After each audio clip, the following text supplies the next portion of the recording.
Good morning, my dear students. Welcome back to our new class. കഴിഞ്ഞ ക്ലാസ്സിൽ നമ്മൾ pepper അതിൻ്റെ ഒരു സ്റ്റോറി പറഞ്ഞു അല്ലേ, ഇതൊക്കെ നമ്മൾ വ്യക്തമായിട്ട് കണ്ടു.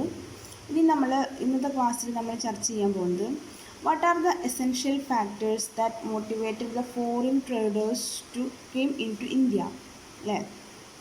അതായത് ഈ ഫോറിൻ ട്രേഡേഴ്സിനെ അല്ലെങ്കിൽ വിദേശ കച്ചവടക്കാരനെ ഇന്ത്യയിലേക്ക് ആകർഷിച്ച പ്രധാനപ്പെട്ട കാര്യങ്ങൾ എന്തൊക്കെയായിരുന്നു എന്നാണ് നമ്മളിതിൽ കാണാൻ പോകുന്നത്. നോക്കാം. The spices of our land were essential to the foreigners. അതായത് നമ്മുടെ നാട്ടിൽ ഉണ്ടായിരുന്ന സ്പൈസസ് നമ്മൾ ഓൾറെഡി പറഞ്ഞു അല്ലേ, pepper, cardamom, cinnamon, ginger etcetera. ഇവയെല്ലാം തന്നെ ബാക്കിയുള്ള രാജ്യങ്ങളിലെ ആളുകളെ ഇന്ത്യയിലേക്ക് ആകർഷിച്ചിരുന്നു. The traders of the all over the world used to visit here to collect spices. അതുകൊണ്ട് തന്നെ ലോകത്തിൻ്റെ വിവിധ ഭാഗങ്ങളിൽ നിന്നുള്ള കച്ചവടക്കാർ ഇവിടെ സന്ദർശിച്ചിരുന്നു. എന്തിനു വേണ്ടിയിട്ടായിരുന്നു ഇന്ന് സന്ദർശിച്ചിരുന്നത്? സ്പൈസസ് കളക്ട് ചെയ്യുക എന്നുള്ള ഉദ്ദേശത്തോടു കൂടിയിട്ട്. അതായത് ലോകത്തിൻ്റെ മറ്റു ഭാഗങ്ങളിൽ ഒന്നും തന്നെ കാണാത്ത ഈ സ്പൈസസുകൾ എവിടെയുണ്ട്? ഇന്ത്യയിലുണ്ട്. അപ്പോൾ അതിൻ്റെ യഥാർത്ഥ ക്വാളിറ്റിയിൽ ഈ സാധനം കിട്ടണമെന്നുണ്ടെങ്കിൽ അവർ ഇന്ത്യയിൽ തന്നെ വരണം. അതുകൊണ്ട് ഇത് കളക്ട് ചെയ്യുക എന്നുള്ള ഉദ്ദേശത്തോടു കൂടിയിട്ടാണ് അവരെവിടേക്ക് വരുന്നത്? ഇന്ത്യയിലേക്ക് വന്നിരുന്നത്. അപ്പോൾ രണ്ട് കാര്യങ്ങളാണ് അല്ലേ. What are the factors that motivated the foreign traders to India? എന്ത് കാര്യങ്ങളാണ് വിദേശ കച്ചവടക്കാരനെ ഇന്ത്യയിലേക്ക് ആകർഷിച്ചത്? എന്തൊക്കെയാണ് പ്രധാനപ്പെട്ട കാരണങ്ങൾ?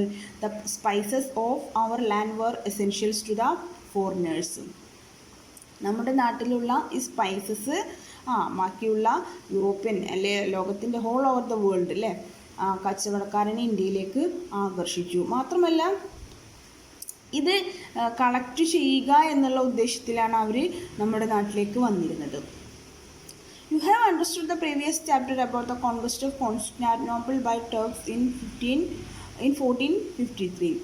They came in the way of trade between Asia and Europe.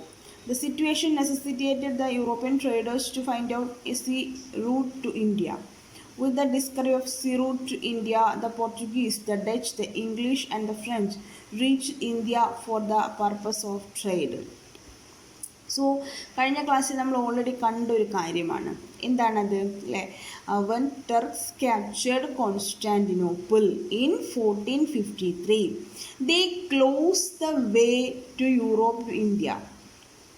അല്ലേ, നമ്മൾ കണ്ടു തുർക്കി എന്ന് പറയുന്നത് അല്ലെങ്കിൽ തുർക്കികൾ കോൺസ്റ്റാന്റിനോപ്പിൾ കൈയടക്കി. അപ്പോൾ നമുക്കറിയാം കോൺസ്റ്റാന്റിനോപ്പിൾ എന്ന് പറയുന്നത് gateway from Asia to Europe ആണെന്ന് നമുക്കറിയാം അല്ലേ. അപ്പോൾ നമ്മൾ ഓൾറെഡി അതിൻ്റെ മാപ്പൊക്കെ ഡിസ്കസ് ചെയ്തതാണ്. അപ്പോൾ നമ്മൾ കണ്ടു അതിൽ എന്താണ് ഇന്ത്യയിലേക്ക് വരാനുള്ള എളുപ്പമാർഗം, യൂറോപ്പിൻ്റെ വിവിധ ഭാഗങ്ങളിൽ നിന്ന് ഇന്ത്യയിലേക്ക് വരാനുള്ള എളുപ്പമാർഗമായിരുന്നു അത്.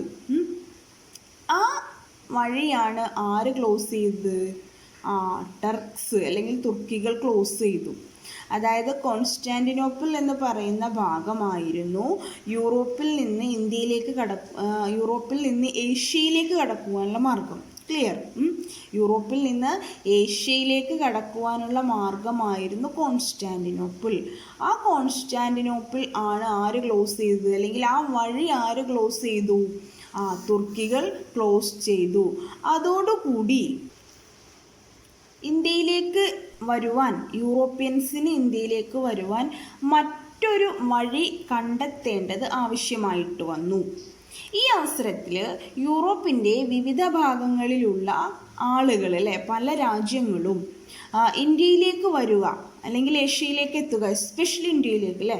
അപ്പോൾ ഇന്ത്യയിലേക്ക് വരിക എന്ന ഉദ്ദേശത്തിൽ അവർ പലരും സീ റൂട്ട്സുകൾ കണ്ടെത്താൻ തുടങ്ങി അല്ലേ, അല്ലെങ്കിൽ സീ റൂട്ട്സിന് ശ്രമിക്കാൻ തുടങ്ങി. അങ്ങനെ ഒരുപാട് ആളുകൾ ഇതിന് ശ്രമിക്കുന്നുണ്ട്. അതിൽ ബ്രിട്ടീഷുകാരുണ്ട്, ഡച്ചുകാരുണ്ട്, പോർച്ചുഗീസുകാരുണ്ട്, എല്ലാവരും ഉണ്ട്. അതിൽ ആദ്യമായിട്ട് വിജയിച്ചത് ആരായിരുന്നു? പോർച്ചുഗീസുകാരാണ് അതിൽ വിജയിച്ചത് അല്ലേ. അപ്പോൾ എന്താണ്? They came in the way of trade between Asia and Europe. The situation necessitated the European traders to find out a sea route to India. ഈ Turks captured Constantinople and they closed the way from Asia to India, അല്ലേ, Asia to Europe. Clear. അപ്പോൾ ഈ ഏഷ്യയിൽ നിന്ന് യൂറോപ്പിലേക്ക് അല്ലെങ്കിൽ യൂറോപ്പിൽ നിന്ന് ഏഷ്യയിലേക്ക് വരുവാനുള്ള ഈ ഒരു വഴി അവർ ക്ലോസ് ചെയ്തതോടുകൂടി ഏറ്റവും കൂടുതൽ ബുദ്ധിമുട്ടിയത് ആരായിരുന്നു? ട്രേഡേഴ്സ്, അല്ലേ, കച്ചവടക്കാരായിരുന്നു. അതുകൊണ്ട് തന്നെ ഒരു പുതിയ റൂട്ട് കണ്ടുപിടിക്കുക എന്നുള്ളത് അവർക്ക് ആവശ്യ ഘടകമായിട്ട് വന്നു, അല്ലേ. ഒരു പുതിയ റൂട്ട് കണ്ടുപിടിക്കുക എന്നുള്ളത് അവരെ സംബന്ധിച്ചിടത്തോളം വളരെയധികം ആവശ്യമായിട്ട് വന്നു. ഇതിൻ്റെ ഫലമായിട്ടാണ് ഓരോ രാജ്യങ്ങളിൽ നിന്നുള്ള ആളുകൾ എന്തിനിറങ്ങി പുറപ്പെട്ടത്? ഇന്ത്യയിലേക്കുള്ള വഴി കണ്ടെത്താൻ വേണ്ടിയിട്ട് തുടങ്ങിയത്. അതിൽ ആരൊക്കെ ഉണ്ടായിരുന്നു? പോർച്ചുഗീസുകാരുണ്ടായിരുന്നു, ഡച്ചുകാരുണ്ടായിരുന്നു. ഡച്ച് എന്ന് പറയുന്നത് നെതർലാൻഡ്സിനെയാണ് നമ്മൾ ഡച്ച് എന്ന് പറയുന്നത്, നെതർലാൻഡ്സ്. ദെൻ ഇംഗ്ലീഷ് നമുക്കറിയാലോ, UK, United kingdom. And the French reached India for the purpose of trade. ഇതിൻ്റെ ഫലമായിട്ടാണ് ഓരോ രാജ്യങ്ങളും വഴി കണ്ടെത്താൻ ശ്രമിക്കുകയും അതിൽ ആദ്യമായിട്ട് പോർച്ചുഗീസുകാർ അതിൽ വിജയിക്കുകയും ചെയ്തു. ഇന്ത്യയിലേക്കുള്ള റൂട്ട് കണ്ടെത്തുന്നതിൽ ആദ്യമായിട്ട് വിജയിച്ചത് പോർച്ചുഗീസുകാരായിരുന്നു, from the leadership of Vasco da Gama. പിന്നീട് വാസ്കോ ഡി ഗാമ ഇന്ത്യയിലേക്ക് എത്തുന്നതോടു കൂടിയിട്ട് ഇന്ത്യയുടെ ചരിത്രം മാറ്റി എഴുതപ്പെടുകയാണെന്ന് നമുക്ക് പറയാൻ സാധിക്കും, അല്ലേ.